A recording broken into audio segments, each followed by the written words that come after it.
Hi, I am Psychotherapy Cynthia.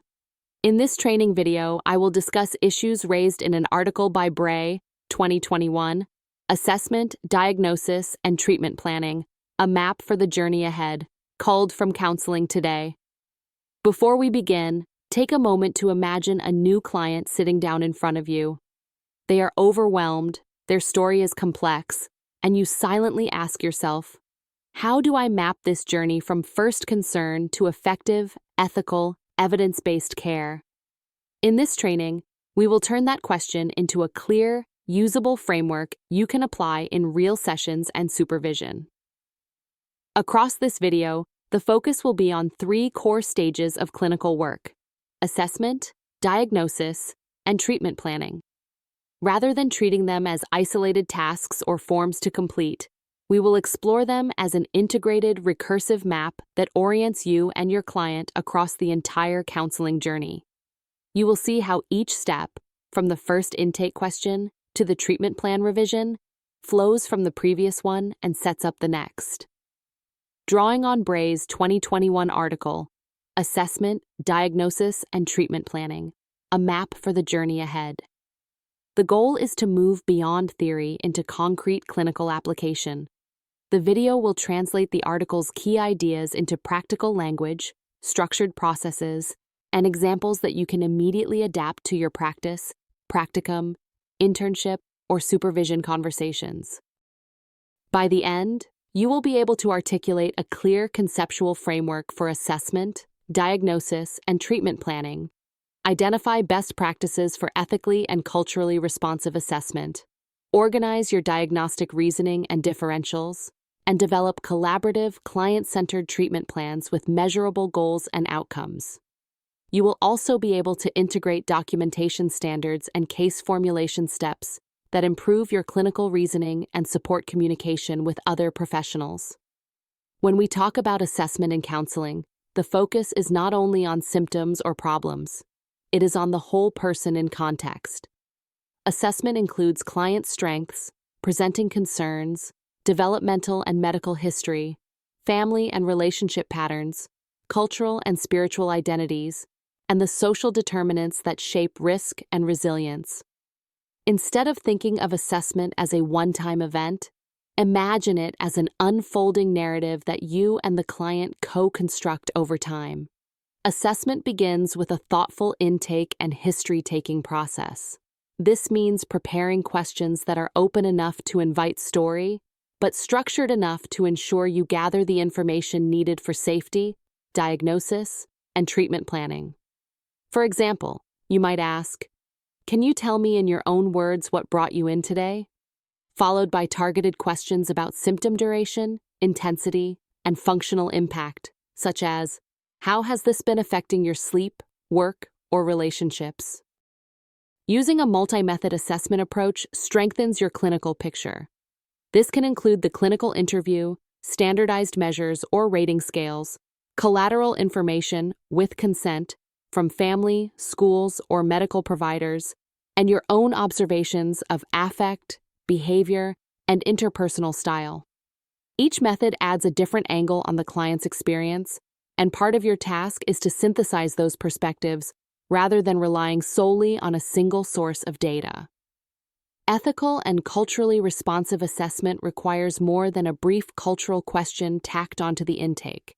It involves cultural humility, recognizing that the client is the expert on their cultural and lived experience, remaining curious instead of assuming, and actively exploring how culture, systemic oppression, and identity shape both distress and strengths.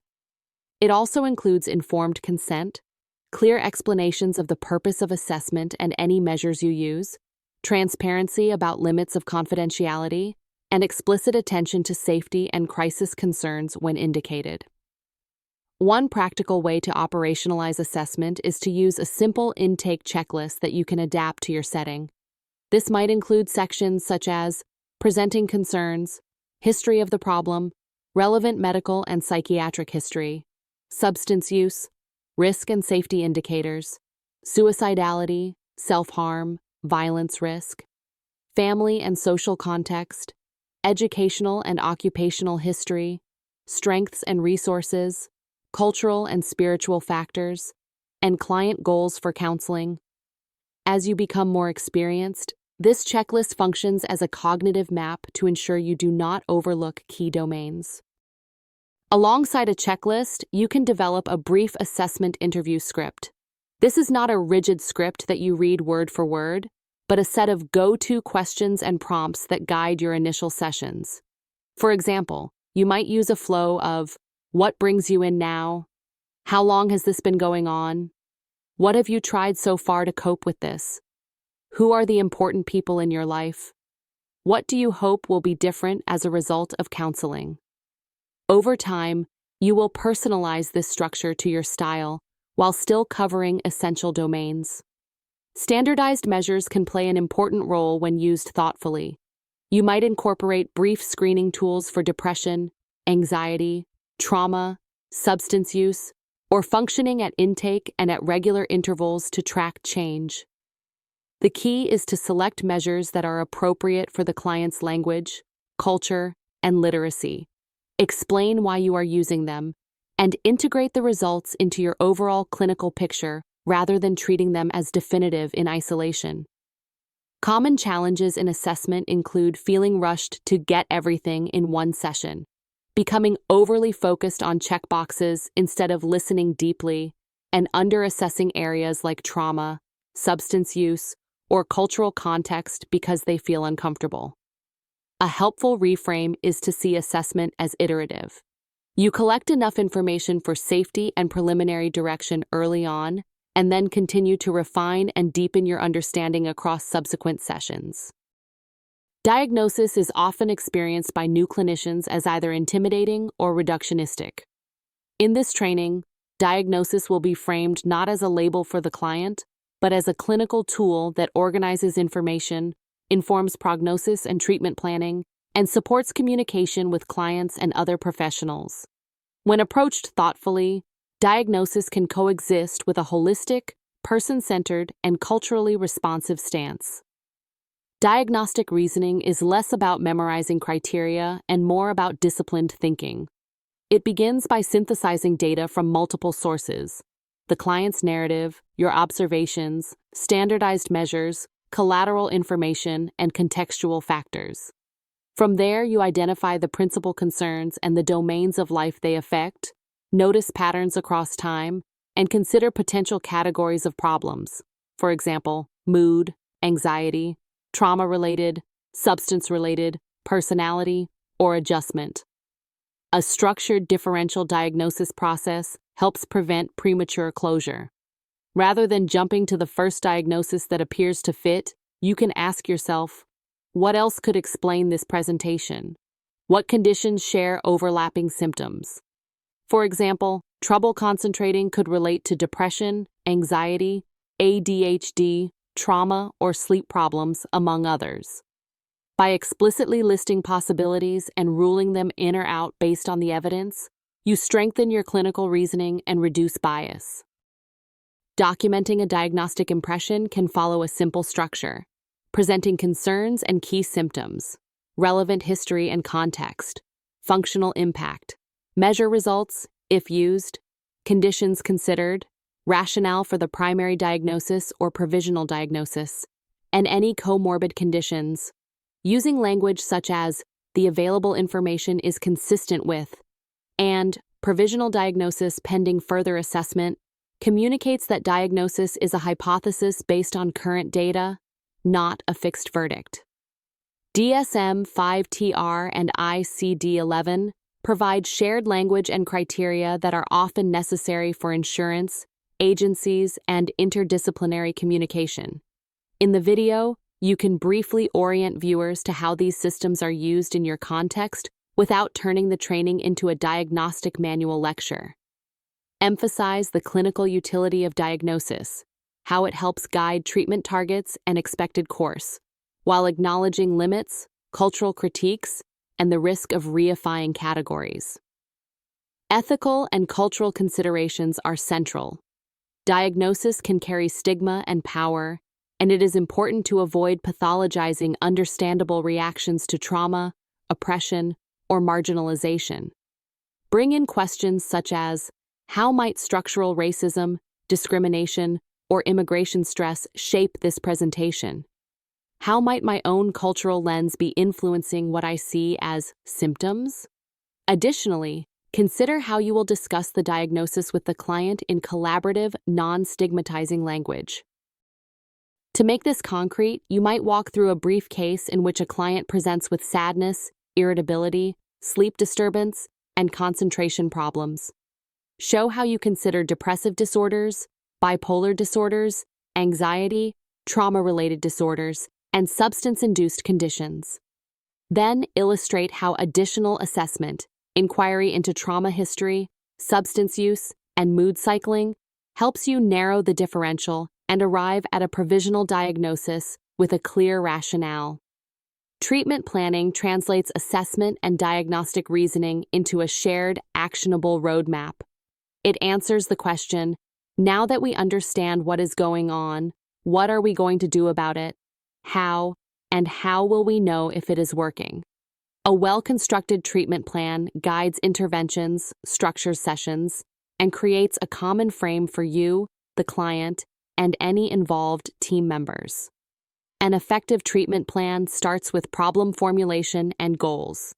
Problem formulation synthesizes the main issues into a concise statement that integrates symptoms, context, and maintaining factors. From there, you collaborate with the client to identify long-term goals, broad desired outcomes, such as reduce depressive symptoms and increase engagement in meaningful activities, and short-term SMART objectives, specific, measurable, achievable, relevant, time-bound steps. Interventions should be explicitly linked to both diagnosis and client preferences. For example, if the provisional diagnosis is major depressive disorder and the client values practical skills, you might select cognitive behavioral interventions, behavioral activation, cognitive restructuring, while also incorporating strengths-based and culturally relevant practices.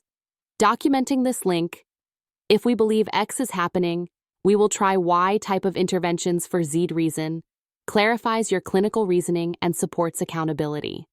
A thorough plan also includes elements like modality, individual, group, couple, family, frequency of sessions, anticipated duration of treatment, roles and responsibilities, what the counselor will do, what the client will practice between sessions, and methods for monitoring progress. Progress can be tracked through standardized outcome measures, symptom ratings, functional markers, such as attendance, work performance, social engagement, and regular collaborative check-ins with the client about what is changing. Safety planning is integral when risk is present. This may include collaboratively developed steps such as identifying warning signs, coping strategies, support contacts, crisis resources, and steps for seeking emergency help. Integrating safety planning into the treatment plan, not as a separate forgotten document, reinforces that risk management is part of ongoing care rather than a one-time form. Documentation standards support clarity and continuity.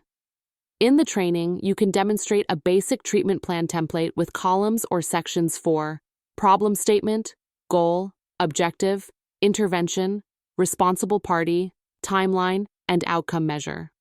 Then, connect this to example progress notes that show how session content and interventions tie back to specific objectives and goals, rather than existing as disconnected narratives. Collaboration is the thread that runs through the entire planning process. Instead of presenting a finished plan to the client, involve them at each step. Ask what matters most to them, how they define success, what cultural or spiritual practices they want included, and what barriers might get in the way of follow-through. When appropriate and with consent, involve family or key supports, especially for children, adolescents, or clients with significant functional impairments. To consolidate learning, the video will walk through a fictional but realistic case from intake to treatment plan. Begin with the client's presenting concerns and background, show how you gather assessment data, articulate a preliminary case formulation, and consider multiple diagnostic possibilities. Explain aloud your reasoning. Given A, B, and C, I am considering these diagnoses. Here is why I am leaning toward this one, and here is what I still need to assess. Next, demonstrate how the provisional diagnosis and case formulation inform treatment planning.